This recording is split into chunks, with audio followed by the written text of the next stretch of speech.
땅아, 내 피를 가리지 말라. 나의 부르짖음이 쉴 자리를 잡지 못하게 하라.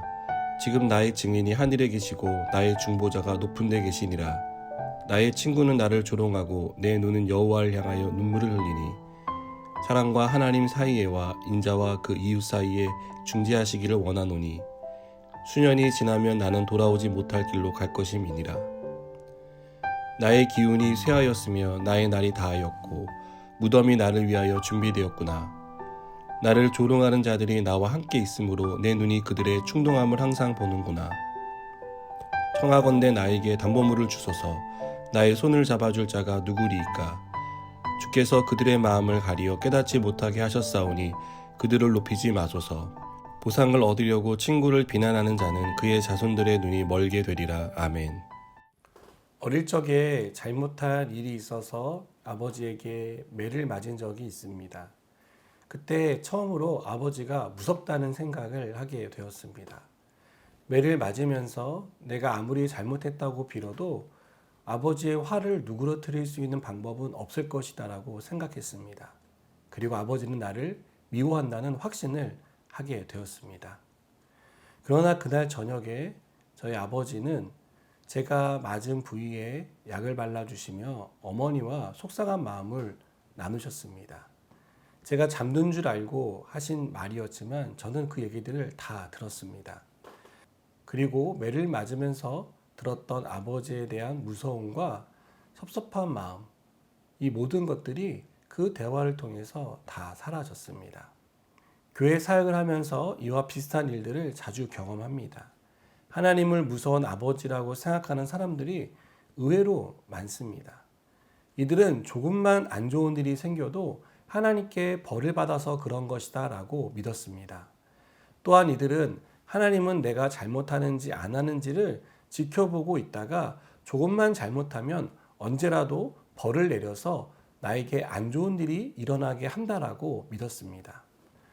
우리가 하나님에 대해 이런 생각을 갖게 된다면 신앙생활은 기쁨과 자유가 아니라 두려움과 형벌에 대한 걱정을 하게 될 것입니다. 그래서 하루하루 노심초사하며 살게 될 것입니다. 무엇보다 이런 생각을 갖게 되면 하나님을 무서워서 피하게 됩니다. 또 하나님을 찾지 않게 됩니다.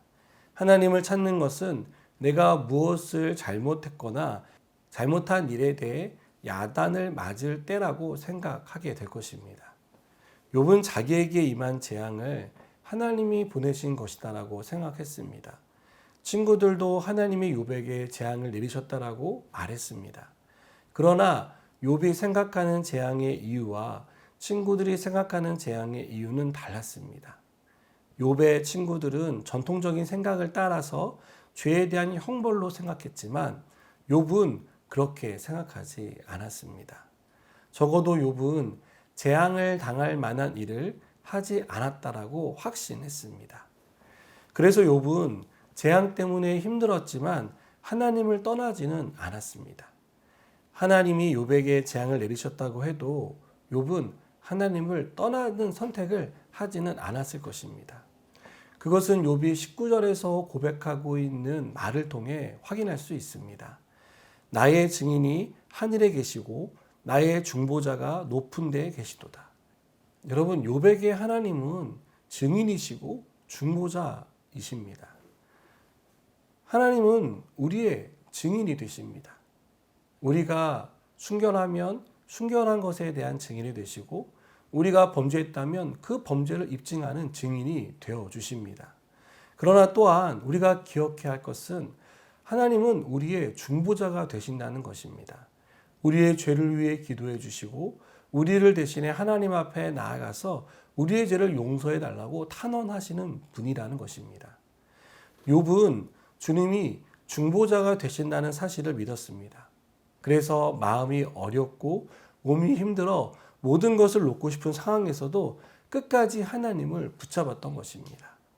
욥이 20절에서 나의 친구는 나를 조롱하고 내 눈은 하나님을 향하여 눈물을 흘린다라고 말한 이유가 바로 이것 때문입니다.